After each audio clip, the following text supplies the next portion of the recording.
Oh, yeah, sorry. I didn't realize you were just gonna, start it right back up and do... Oh, crap, I got an empty one. Shit.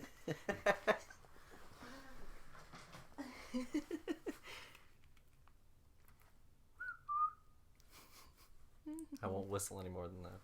I'll get sued. Copyright issues. Copyright issues for whistling? If I had continued on with the tune any further, I think then those 2 notes Disney would have come for me. Oh, yeah. I was doing like Whistle While You Work. Oh. See, I thought you were going to do something totally different. Oh, no, yeah. Well, either way, they're still coming for us in the night. Uh-huh. Sees all. All right. Hey there, Film Buds. Welcome back to the Film Buds podcast. I am your host, Paul, and I am joined, as always, by Lauren. Hi! This is an exciting episode. It's our first Halloween episode. Ooh. We're recording this, obviously, not on October 1st, but it's dropping, on the start of the month, and it's going to begin a whole string of exciting content that we have for y'all coming up. For this first episode, I wanted to make it something fun. All month long it's themed content for Halloween. And I wanted for this first one to do something fun. Lauren hadn't picked anything that we had covered, and so I thought that I would let Lauren pick. And obviously at this point it's been revealed that she picked... The Grindhouse. Yeah, Grindhouse. So, what made you decide to pick it, dear? Well, I mean, you had been talking about it, and I loved the idea of this kind of like, almost, when you're like in college and they give you projects to do where it's like, this is what you're gonna be doing in the real world, but you have to like mush it up with another person. It kind of reminded me of that. Okay. You know what I mean? Doing like like 2 sort of group project things that have to be merged. Yeah, because like I think that both of these movies, like, I've been familiar with both Robert Rodriguez's and Quentin Tarantino's works prior to watching this, and it was really interesting to see how they not only took what they were familiar with, but kind of adapted it into this very specific style, and it was just really fun. Honestly, I think that both of these movies are a blast in 2 totally different directions. Yeah.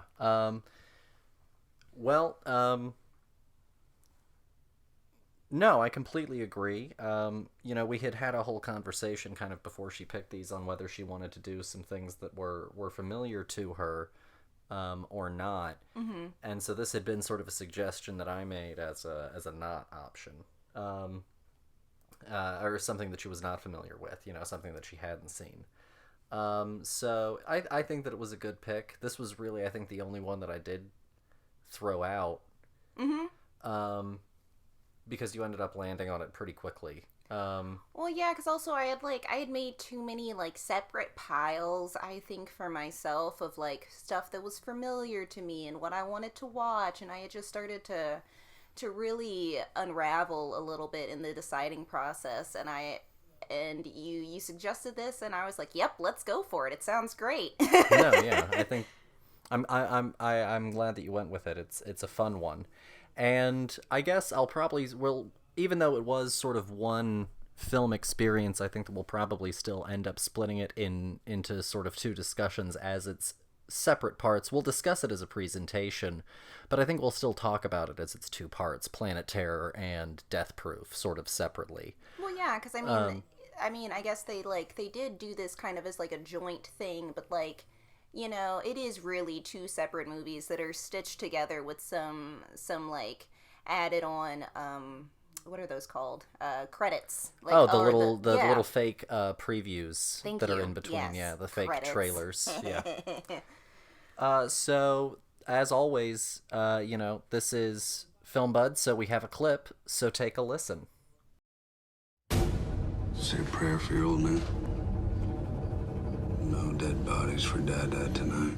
What happened to your arm? I got bit. Bit by what? If I told you, you probably wouldn't believe me. They're not living. Hell is that? They're not dead. The hell are the bodies? They're gone. They're not stopping. The hell is going on?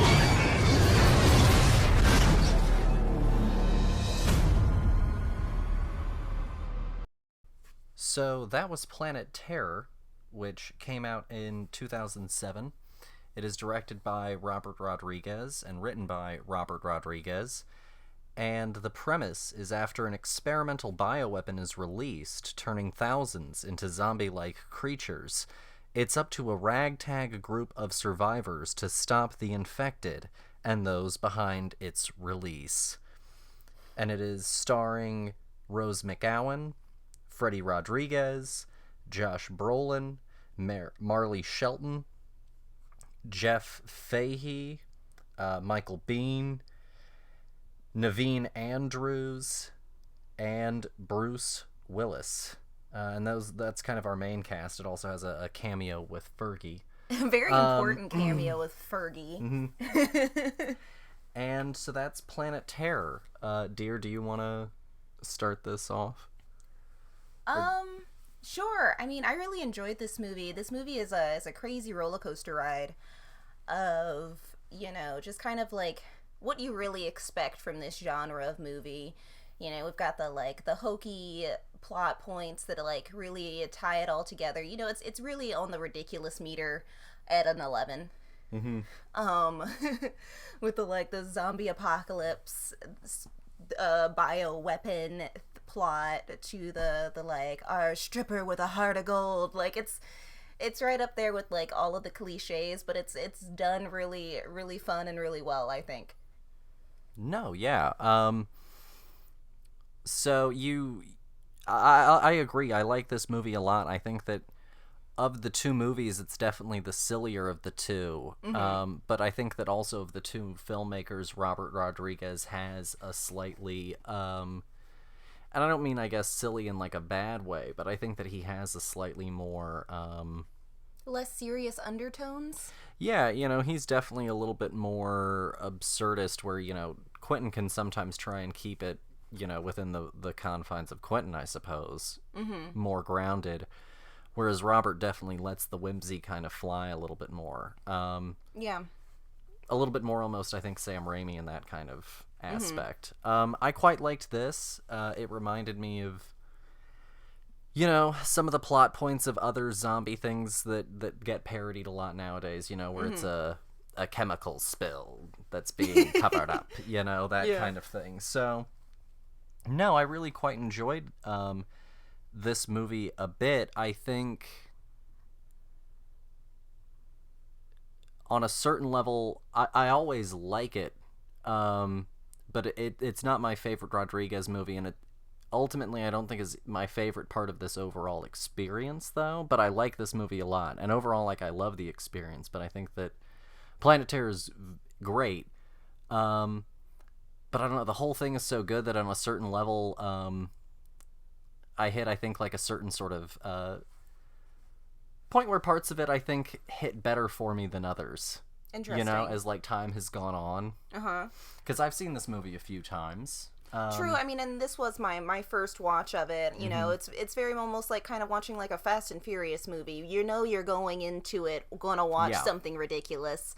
But it's going to be fun. It's going to make you laugh.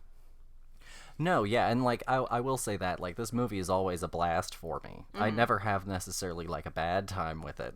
I think the movie for the most part flourishes whenever it is being as ridiculous and hokey and campy and over the top as it wants to. Mm-hmm. Its emotional moments are fine and they work and they help keep the story going, but it's definitely. You're definitely in it for the thrills. Yeah, no, because also, this movie isn't really taking it that seriously. No. Even the, the really gut-wrenching parts of this movie aren't really all that, they're done with a wink and a nudge, I feel like. It's just subtext to get you through some of the scenes. But for the most part, I really, I like this movie. I think that it's a really... I think that as far as Robert Rodriguez goes, this is probably... It's not my favorite, but it is one that I probably prefer of his. I think that of the, Robert Rodriguez things, it's that double R, it's gonna kill me, movies that I've seen, the only other ones I've ever seen are the Spy Kids ones. So I really can't say, like, how I feel about this as compared to, like... The 3 Spy Kids films? Yeah, because they're for children. And this is not that. Yeah. Not even in a little bit. So, like, I really enjoy this kind of, like, complete, flip of directorial style from at least that one franchise that I know him from. No, yeah, that's... But, I think it's a very big switch up, I think, obviously, in terms of tone and genre. But there are definitely some ways, it's set in Texas, again. It's got familiar faces. It has a largely Hispanic cast, and many of our lead characters are Hispanic. That's something that he does in many of his films. And it also has, I think, his very particular sort of visual flair that is somewhat on display in Spy Kids, but definitely probably you would see more, like, I'm trying to think of a good shot that would explain it. The prep scene where the kids are getting ready and he does the, like, the bandaging of his fingers and stuff like that. Kind of like when you're seeing some of these characters get ready in Planet Terror. Those are all very Robert Rodriguez-y kind of moments. Okay. The very splashy visuals. Just sometimes for the sake of the splashy visual. No, and honestly, like, this movie, I think, has enough of that like I don't get tired of it either. It's a nice balance of it. It's a nice consistent ride, I'd say, throughout the whole thing, even with the cut that is in it for the missing reel. Yeah. Honestly, I really enjoyed it. I thought he like timed it perfectly. Like, I didn't really miss it felt like a natural transition, and like what parts I did miss, like, oh no, it didn't really matter at the end of the day. Like, I caught up. Here's a question. How familiar are you with the Grindhouse genre and that sort of thing? 0%. Okay. I couldn't name you a Grindhouse movie right now. Okay, well they could always range in content and ideas, but the whole premise was essentially, once upon a time you would have these movies that were kind of second and third tier movies. A lot of them were usually rated R, geared more toward like a teen to young adult audience kind of a thing, late teen, young adult audience. And they were meant to be these kind of really graphic in every level movies, they were more violent, they had more sex in them, they were raunchier places for stories to take place, like an all women's prison, that kind of thing. So yeah. How raunchy. Places where it could have the right combination of sex and violence. So, well, yeah, especially when you put them in like skimpy little outfits and whatnot. It's one of those movies. Yeah. People are shiny for no reason in this movie. It's kind of one of those. Yeah. But I would honestly say that I think one of the reasons that he does so well with this movie is because on a certain level that's kind of always been inherent in a lot of his movies. I think that he relishes in being kind of this like B-movie auteur sort of thing, because like From Dusk Till Dawn, yeah, of course it is, because From Dusk Till Dawn is a very similar premise. It's people against a horde. It's not zombies, it's vampires this time, but it's and kind of like with this movie, it presents itself the opportunity for, scantily clad women and ridiculous violence, because Selma Hayek is like our stripper vampire queen, and stripper with a heart of gold. And Quentin Tarantino is one of our heroes, who's like this criminal. It's like 2 bank robber brothers played by George Clooney and Quentin Tarantino. Love it. So he's always lived in this spot, and I think that this was really more than for Quentin. I think this was just a complete step in his natural sort of train of filmmaking, whereas I think this was definitely a little bit more of a sidestep for Quentin. You know, this was right in his wheelhouse. No, yeah, and I think that that's why this movie is so fun, from beginning to end, with how, like, ridiculous the plot is and all of these, like, melodramatic characters. I really enjoy it, but you know me, like, I'm from theater. You know, I love me some some ridiculous plot points. But yeah, and so the reason that these kind of movies, also, I got a little off topic, I apologize. The reason some of these movies would get paired together would be because that would be like the way that they would get the theater to take something that the theater actually wanted, or they were like a theater in a more urban kind of area, and so they went for, like, you know, cheaper movies that they could get because they were kind of a cheap run theater, you know, and they were oftentimes done late at night. And so you would get these rowdy kind of crowds, almost like Rocky Horror Picture Show or The Room. Oh, okay. Sort of now. You would get these very interactive audiences and people screaming at the crowd, and it was, you know, a big thing. Well, I mean, like, back in the day, they also had so many, you know, you couldn't just look your porn up online. You had to go to a theater. I feel like this is kind of still in that vein almost, with, like, without literally crossing the line over into being porn. Like, this, you know, this could have been. Oh, yeah. I mean, there's a Grindhouse movie that I've seen. I'm totally blanking on the name. I'll have to try and come up with it.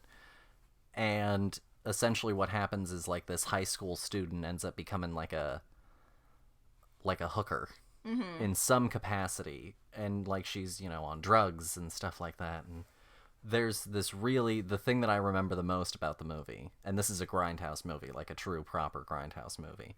The thing that I really remember about the movie is there's this one moment where you see the van that is, like, her first pimp's van.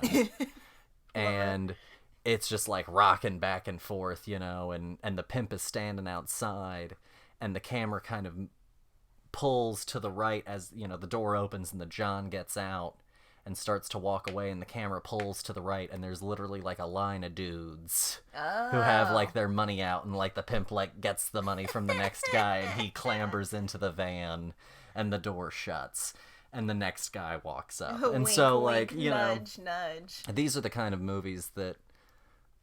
And I think that this falls, like, perfectly, like, right on into the pocket, you know? I think this is, like, a fun representation of what that felt like just for, like, a modern time.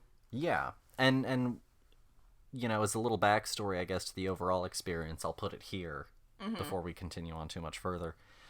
Quentin and Robert knew each other for years. You know, they were both guys who came up in the independent film circuit in the 90s. And they obviously, of course, worked together on, you know, From Dusk Till Dawn, and they were very good friends.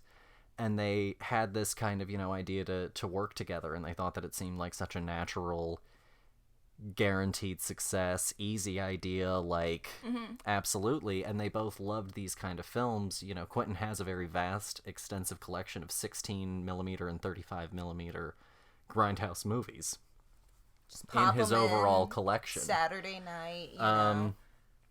And he is known for kind of, like, devouring genres as well. Like, he'll sit down and just sort of, like, crush a genre in a few weeks, you know, just rip through some of the big ones, some of the small ones.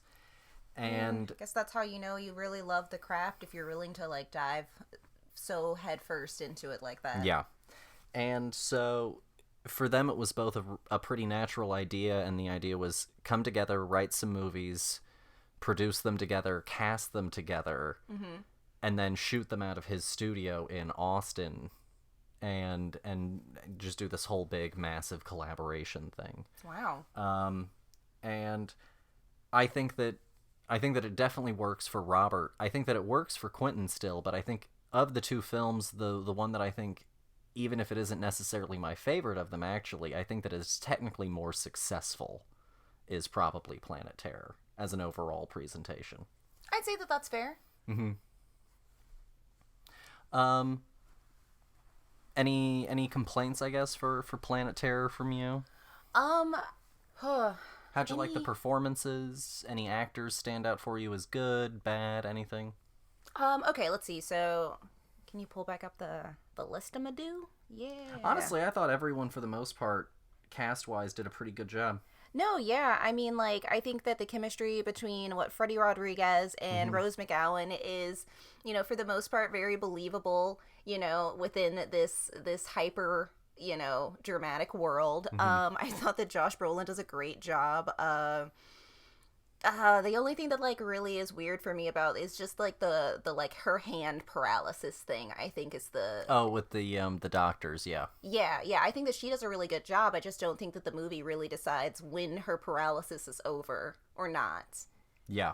And I found that to just be like wait, what about her hands? For a really long time. No, I think that that's fair, but I think that that's also part of the Grindhouse thing. Certain story elements do not matter until they matter, and then they don't matter again. Yeah, because they made, like, a whole bit out of her, like, not being able to open doors to the cars and stuff, and then, like, out of nowhere, she's, like, shooting guns and stuff, and I was like, wait, I missed something. I missed it entirely. Rewind. I love Freddie Rodriguez. I think he's a pretty underutilized actor. I really enjoy him in this, and even though it's a much loathed movie, I really enjoy him as the guy who works out only one side of his body in Lady in the Water. Oh, that's who he is. He was also in that show Bull.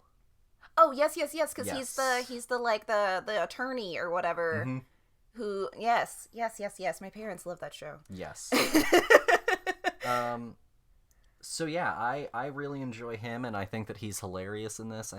I think everyone does understand what the movie is. No, yeah, and they understand the part that they're playing, and they're leaning really far into it, and it's just a fun time, honestly, a good ride.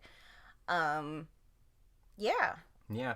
I mean, honestly, I guess, and this is probably one of the few Bruce Willis performances that I've seen, lately that reminded me that Bruce could act once upon a time. Oh, yeah, no, you can literally forget that it's Bruce Willis because it's not about him. I feel like and he knows what he's here for. Yeah, I feel like modern Bruce Willis is like, I am going to be Bruce Willis in this entirely, and you can't get me to not, But I'm also essentially Bruce Willis who came to work with the attitude of, I resent being here. Yeah, pay me money, I hate you all. All right, so overall, another thing I guess that we should add, how did you feel about Robert Rodriguez's Machete trailer that he put before? Loved it. Yeah. Honestly, I loved all of the trailers in this, some more than others, but I really enjoyed looking at Machete because, like, it did, again, it just brought me right on back into Spy Kids, and I was like, yeah! No, that trailer, I think, is the right thing to set you up for what you're in for. It sets the mood entirely. And so it's a great handoff, and also I think it helps that the first trailer that we get is also done by Robert, because then it's his style, and it sort of nicely then hands off into his first movie, or his movie in the franchise, or in the presentation. And I think it does a great job. I think it's a lot of fun, and they did go on to make that into a movie. Really? Because of the trailer? It's good. the only movie... It's the only fake trailer from the movie that ended up actually getting a movie. Good. Eli Roth tried to get Thanksgiving made, but it never happened, sadly. I mean, there's still time. I don't think anyone ever would have even considered for a second talking to Rob Zombie about his Nazi werewolf women of the SS. I don't think anyone with Nick Cage as Fu Manchu, I don't think anyone would have even talked to him. Especially not today. No. The only one I think that you would probably still have a chance at making at this point now would be Edgar Wright's Don't. I think we should, though. I think that I want to watch it. But yeah, so that was Planet Terror. Any other thoughts on Planet Terror, dear? No, I think that it's super fun. It's definitely one that I'll keep in, like, my back pocket, because it's just it's ridiculous in the best kind of way. And, like, this is I think is a movie where you bring all your friends together and you watch this movie together and you have, like, some drinks and some good times and you just have a good laugh. No, I agree. What would you give it out of 5? Let's see. What would I give it out of 5? Fuck it. Let's give it a 5. 5 out of 5! I had a blast with this one. I'm sorry, guys. No, yeah. That's totally great. I'll go 4.5. Okay, cool. No, I think that's a good discussion, though, and now we can go to, on a certain level, I guess, the more controversial somewhat of the two. Mm-hmm. Death Proof by Quentin Tarantino, and as always, we have a clip, so take a listen.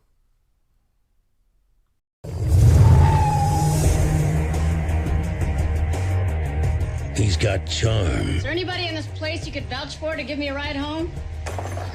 Fair lady, your chariot awaits. He's got style. Do I frighten you? Is it my scar? It's your car. And he's got a set of wheels. Is it safe? Oh, it's better than safe. It's death proof. To die for. So, Death Proof also came out in 2007. Shocking. And it is directed by Quentin Tarantino, written by Quentin Tarantino. And the plot is two separate sets of voluptuous women are stalked at different times by a scarred stuntman who uses his death-proof cars to execute his murderous plan. Wow. So, Death Proof at the time ended up sort of being known as a sort of like the lesser of the two. It was a bit of a dud. I guess I'll start on this one since you started on the last one. Sure. Okay. And I think I see why.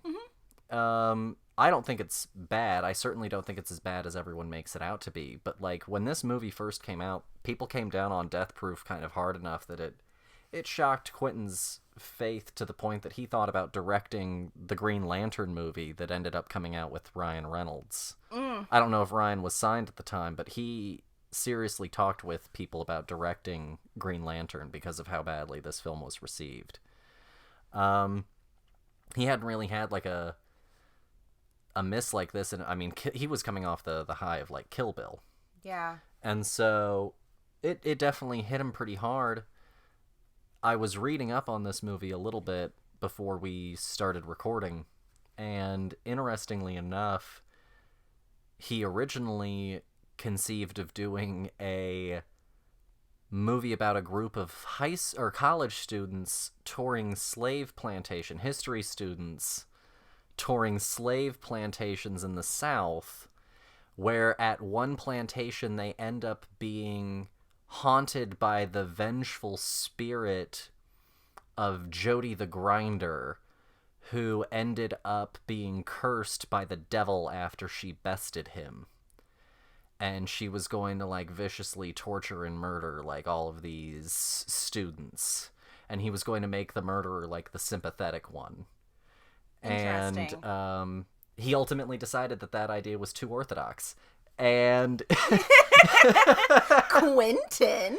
And he decided that he wanted to go in a different direction.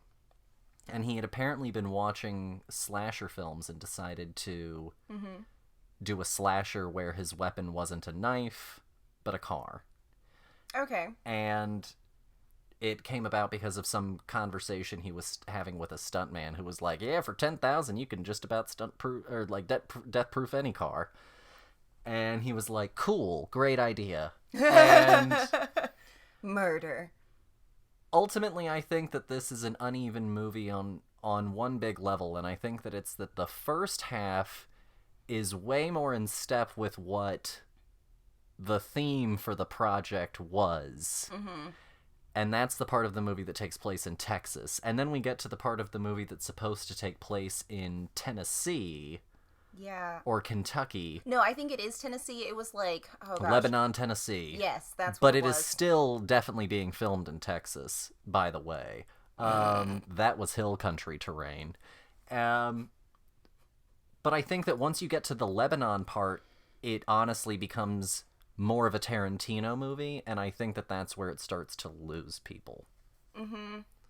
What do you think? No, I think that that's completely fair. I also agree with that sentiment. I do think that the beginning part of the movie is kind of like this, like, you know, it's this dude stalking these women at a bar. It's really like long game play. He's in it for the long haul. And like then the second half of it is, you know, a group of women go on a joyride and he's like, "You know what? It's broad daylight. Let's go hunting." And he starts, you know, ramming his car into theirs and stuff, and it's just a completely different mode of killing. It feels like two different people almost, you know. And I guess for me as a watcher, I don't know if that was intentional or not, or if it was, I guess I would like it to be a little bit more clear. Yeah. And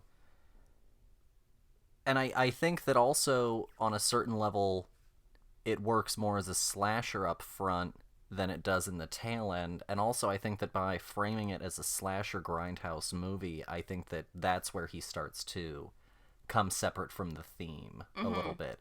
Because at a certain level, the slasher, even though it is considered like, you know, by some to be an illegitimate genre, I think that the slasher had way more overall popularity and success, obviously, than any Grindhouse film did. And so I think that he kind of ends up coming unglued from the concept enough, even just in his core conceit for the story that he presented. Yeah. Because I think that if he wanted this thing to be a true Grindhouse thing about a guy murdering women with his car, I think it just needed to be almost like a constant onslaught of that. Yeah, and I think maybe more, I guess, I don't mind the beginning part of it being really focused on these women, and, you know, we really follow them along until we get to the bar, and that's where, you know, they've seen him following them around a few times, and, like, we kind of bounce back and forth between their perspectives there. But I think that after that first killing, when I was like, all right, he is my murderer, he has done horrific things, I think that I wanted to, like, focus more on his perspective instead of like almost copying and pasting a little bit of like, all right, now a new group of women, exactly the same kind of beginning, and then a completely different outcome. It almost kind of felt like the first movie and the second movie squeezed into one movie, if that makes sense. Like, you know, Death Proof 1 and Death Proof 2. Yeah. In one movie. And I don't think that I got enough of either of these groups of women to really, I guess, have that like audience bond built properly for me to like really want to root for them more than I really did in the long haul. Well, and part of that is, according to the book that I was reading, which is called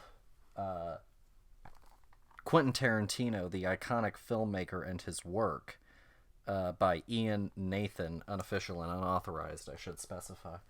But according to the book, part of the reason to kill the first group after such a protracted period and all at once was because he was kind of almost doing a craven-y fake-out, where he was hoping that the audience would think that Vanessa Ferlito's character, Arlene Butterfly, would end up seeming like the final girl, where everyone thought that she would end up taking them through the whole movie.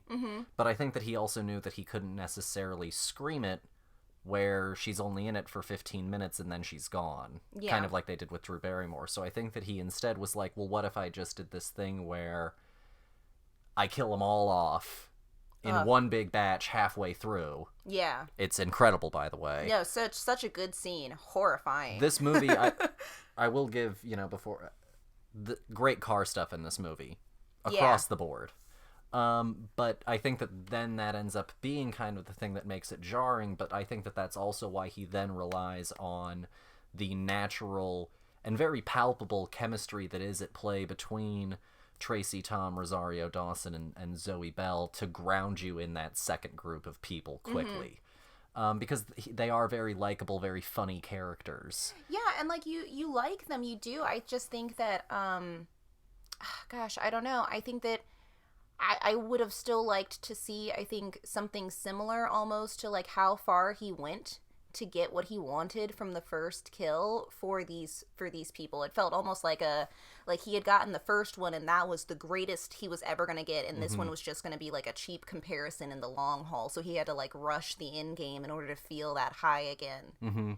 Well, and I think what also complicates some of the opinion that even I, as an audience member, have in the second killing, is that he ultimately pulls up at the end and isn't gonna do it. No, yeah, He's he like, comes "Woo! out and he's like, yeah, that was great. That was great. And it Yeah. seems like, unless that was supposed to be a fake out on his part and he was actually going to come back and do it anyway, it almost seems like he was actually going to back out because these women had proven to, I guess, be, like, More fun worthy than the other. adversaries. Yeah, because, like, honestly, the first kill, he goes at them full force, they hit each other head on, and that is it. You get to see the horrible aftermath of this accident from each perspective of the women in the car when it happens. But, like, this other time, I think that you might be right with him being like, that was a blast, getting to hit that high with a group of people of like-minded individuals. The only thing is it completely backfires for him when she shoots him. Yes, and that's when it completely turns around. Oh, yeah. And actually, I think I think part of the thing is about the second half also being way more of a Tarantino movie than being a traditional Grindhouse movie or even a traditional slasher movie like the first half. The second half does the very Tarantino thing of taking this character that he's carefully crafted and sculpted into an image for the audience and going, that image was a joke and a lie on a certain level. Look at this guy that you thought was big and tough, baby and ballyhoo, and cry his fucking eyes out as he pours alcohol into his wound and begs for his life. And it's a very Quentin reversal in those final moments. And honestly, like, I think that those are the things that really thrive for this movie. I think that the car stunts are great. It's one of the best car movies you can possibly watch. I think that Zoe Bell does a phenomenal job. I think that she's, gosh, I wouldn't want to be on the hood of that car. Yeah. And that stunt was real. Mm-hmm. And I think that's probably where the like horrifying part of the second half is really rooted in, like, whether or not that she's gonna survive. Mm-hmm. And I love the whole twist of, like, her shooting him and then them going on this whole, like, very Grand Theft Auto chase Amadou down the highways of quote-unquote Tennessee, to chase this dude down and give him his just desserts. And I love it. It is very in Quentin fashion, and it feels just as satisfying as, like, the Hitler death at the end of Inglourious Bastards. Mm-hmm. And really all of them, the end of Once Upon a Time in Hollywood. Mm-hmm. Very cathartic. And also, as a very random aside, that final car chase, it is also the moment on a certain level cinematically where the killer is now on the receiving end of the final girl. Mm-hmm. And the killer is the one that is now being attacked. And depending on certain readings of horror and slashers and things like that, you can actually read an essay that I wrote about it in college on thefilmbuds.com. Some people talk about how the key element of the slasher, right, is the sexual and ultimately penetrative nature of many of the ways that he kills, in that it is often a blade. Yeah. What's interesting is Quentin says this is a slasher, and then when we reverse fates, there's the moment where Tracy Tom is essentially on a certain level sort of visually sodomizing the Kurt Russell character when she is smashing the car into the back of his car, and she even uses the very pointed language of, I can't let you go without tapping that ass one more time. Mm-hmm. And so I think that, like, he does some really great stuff. He pulls on some great stuff in the genre. It's very clever. It's awesome. It's cool stuff. And I think about this movie a lot, but I think it's more imperfect than Planet Terror. I think that I like to look at it as like the perfect scenario for this killer and the imperfect scenario for this killer.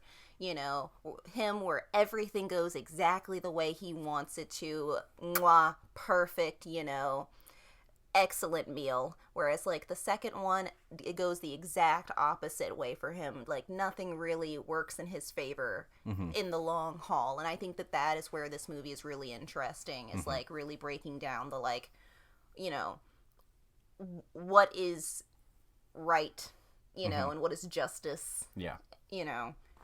I really did like this one. It is definitely not as campy as the other one, by any margin. And ultimately, therefore, also on a certain level less fun. And I think that the thing, if I were going to make a guess on what I think actually doomed this movie, it isn't really, I think, the movie itself, because for the most part, I think that even though it has faults, I think it's still very interesting and good. I think the issue is that it came second, and after all of the fun that you have of Planet Terror, it is then a lot harder to sit down and have a very chatty Quentin horror movie, where also for the second half, our slasher character is almost nowhere to be seen. You know, our slasher is there alongside our victims, watching them for all of that first story, and then in that second story, he is at the beginning of the story, he is at the end of the story, and he is nowhere in the middle, and it's a lot of talking. And I think that made it a little bit of a come down for people after the blast of the Machete trailer and the other 3 trailers, and then here comes, like, a Quentin does a Grindhouse movie. And I'm not sure that everyone was primed for that at that point. And honestly, like, I think that it would have been better received if they have just flipped the order of the movies. You know, you have the quieter one earlier in the night, you know, where you're still more alert, and then you have the crazy blast one at the end that keeps you, like, you know, you're hitting that, like, probably midnight high at that point. Like, it's just crazy, you know, all the alcohol is set in, and I don't know if I would want to basically be probably falling asleep to a Quentin movie if I had it the other way around. Yeah, it's the classic issue that if you listen to, like, cinema bookers for theaters talk about when they're trying to do, like, genre double features, it's like, how do you organize the films? And it's a real art to it, and I think unfortunately this is one instance where they missed. I think that the idea was, like, Quentin is the big act, so we'll save the big act for the end of the night. Yeah, but this isn't a concert, no, you know? Yeah. And the problem is, I think that's what really sunk it. Yeah, and I mean, like, he also puts in the, like, references to characters that you see in the Robert Rodriguez movie is kind of almost like a prequel, so I think that even then it could have worked perfectly as a nod on to, like, what they were going to see next. Yeah, absolutely. I do have 2 fun facts for our listening audience. So, the first fun fact is that at the end of the Grindhouse credits, which are the Death Proof credits, you see these sort of like ghostly images of different women. And a lot of people have been curious about that, and my wife asked about them. Yes. And so I decided to go and look into them, and apparently they are from the ends of reels and are typically little bits of footage that are essentially used as a chemistry correctness test to make sure that a film strip has been graded and treated and all of that correctly. And so it's meant for color testing and color grading and things like that. And they are referred to as China girls or China dolls because apparently at one point they used, instead of people, little porcelain figures.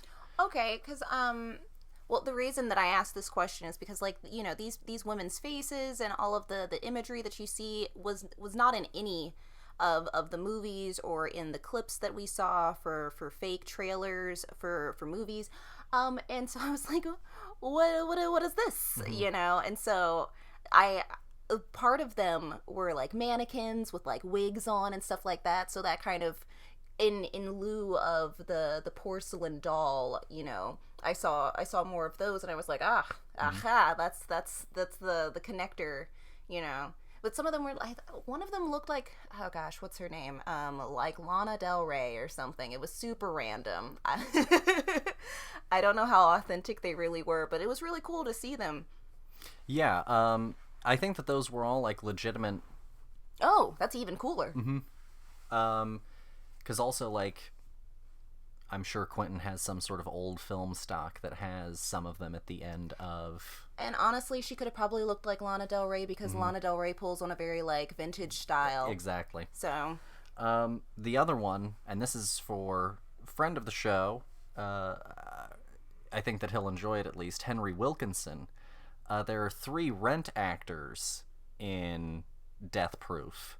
There is, of course, our film Mimi, Rosario Dawson, and we also have Tracy Tom, who is in the film version of Rent as well. Yeah, she plays Joanne. And then in the bar scene in the first half of Death Proof, there is a woman who comes up to Jungle Julia and all of them and acts out this whole "the woods are lovely, dark and deep," you know, the conditions of Butterfly's lap dance. She acts out the whole scene, and with Arlene, and that is Marcy Harriel, who it was Mimi on Broadway, and was also Vanessa in The Heights. On Broadway as well. Yeah. So we had 3 Rent actors. Yes. 3 musical actors, all in one movie. So I thought that... That's why their chemistry is so good, honestly. And so I thought that y'all would enjoy that little fun fact. If you had to give Death Proof a score out of 5, what would it be? I think that I'm gonna give Death Proof... I think that I will give Death Proof a 4. Because it's not my favorite Quentin, and I can see where, you know, it could get lost in translation, you know, different interpretations for this movie, where I think that his later films are more clean and definitely more to the point. So yes, I'll give it a 4. Okay. I'll give it a 4 as well. I think that that's fair. Cool. Overall, what would you give the Grindhouse experience? Oh, of both films and the trailers in the middle and all of that. Oh, I had a blast. I thought that this was perfectly, honestly, in theme with with Halloween, and I love Halloween. Halloween is my favorite holiday. And so I thought that this was just a lot of fun, getting to see some new in theme movies. I'm curious to go and watch some more Grindhouse movies now, honestly, to see like what they're truly pulling on and more of a direct, I guess, connection. But no, yeah, I had a blast with this. I recommend it. It's 2 movies in one. You can't beat it. Yeah. 2 movies in one, with also a bunch of fake trailers, one by Edgr Wright, that has several cameos in it. It's my favorite, I think. Don't is my favorite of the fake trailers. And honestly, like, speaking of the trailers, it's just a lot of fun to know that directors, you know, have these friendships and have these lifelong connections, that they're willing to be like, hey, we're throwing something together. Do you want to help? Do you want to have some fun with us? Because, you know, it's so nice to have camaraderie in an industry. No, absolutely. Well, I guess that wraps it up for our discussion. The only thing, I guess, left moving on was a little bit of news. I think it's the most interesting bit of news. I know that there's plenty I could talk about, but I think that this is the thing that I wanted to share with listeners in case you weren't aware. Currently, the International Alliance of Theatrical Stage Employees, or the IATSE, Rolls right off the tongue, is about to vote on what would be the largest labor strike in Hollywood history since the 40s. And the background behind this and what's at play here is essentially the labor people of theatrical and film production and presentation and such were in a contract negotiation with a producers union.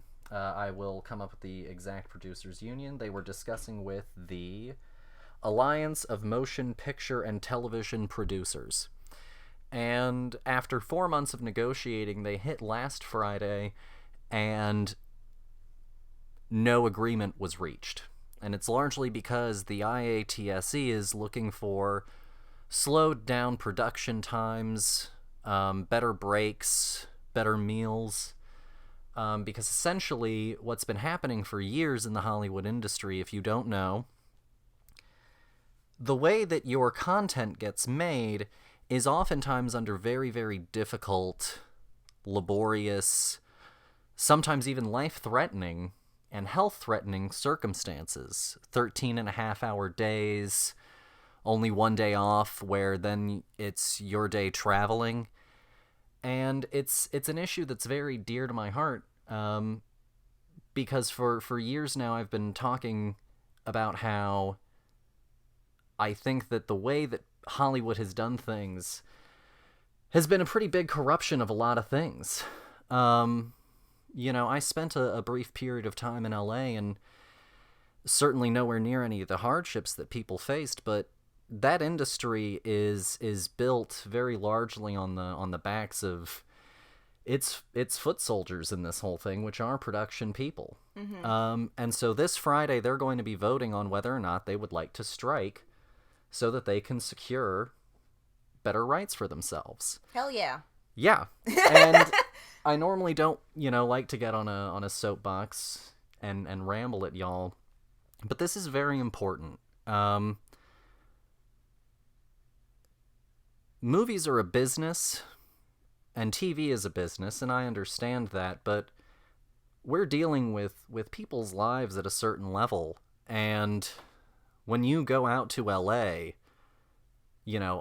for many of us people, we hear horror stories, and, there was, of course, all of the stuff that came out from the Me Too movement, and that was a lot of positive change, but when you really get down to it, it's an absolute corruption of power. Mm-hmm. At every level. And I think that if we as responsible consumers of film and television, and as people who love this, should want the people that make these things to have, I'm not saying that they need to live billionaire lifestyles, but they should be afforded common decency, and they should be able to lead decent lives. And I know what you're thinking, it can't be that hard. It can be. And when you get out there, we're talking about people who are in their 30s and 40s with families, where because someone at the studio said, you have to have this trailer, just a trailer, in by X date, you end up spending the entire night in your office cutting a trailer because someone at Sony said, we can't possibly have this trailer another time. And so I think that as responsible consumers of media and as people that love this, we should want to honor and respect and be there for the people that help make this happen. And that is so many more people than are on the screen. And so I think that we should all be standing in solidarity with these people. Because they are just like you and me. They are average people. They are blue-collar people who do not get all of the big checks, that do not get all of the big proceeds. And the fact that their treatment is as bad as it is honestly unacceptable. And, I could really go on about my time in LA and what I saw, but honestly, it is an absolute abuse of power that has allowed quite a few people to allow quite a small number to live very lavishly. Mm-hmm. No, yeah, I mean, you're entirely right. The industry has become very warped, where the people with money like to keep money, just like in every big industry all around, and we need to stop. Because I think that everybody should have the right to time off. To not having to work 70 hours a week to get something done, to, just because of demand. Fuck demand. I don't care. People, People don't complain that Chick-fil-A is closed on Sundays because it's always been closed on Sundays. So, like, we just need to change the rules and people will just, fall in line. And honestly, the only people that are truly complaining about this are the people who want to keep all of the money to themselves. And we can do our part not only by standing with them, but also being aware of the fact that content proliferation and our incessant demand for it is also one of the things that has driven this. And yeah, it's unsustainable. It's a plague, and we need to calm down. And I am a firm believer, in doing your part when you can, and I've often said that I thought that the current way that we make content, one, begets bad content, but it also begets a bad lifestyle. And I think that we, should just do our part.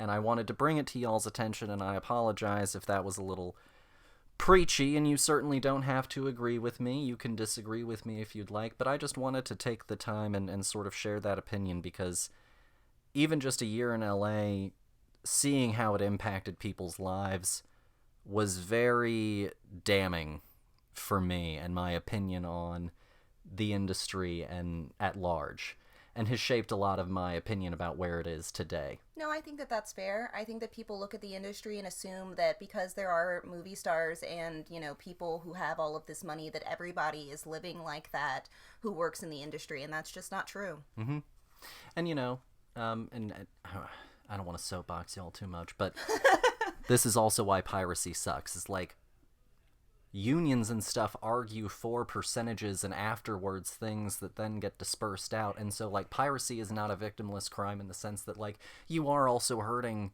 blue-collar workers. And that's the end of that. And we're done here. And I apologize. No, but I did want to bring that to y'all's attention, and I hope that you will have indulged me, and I do apologize again for the soapbox, but hey, it's important. I mean, this is stuff that's happening right here, right now. You can't apologize for the fact that, these conditions have proliferated for so long. No, that's fair.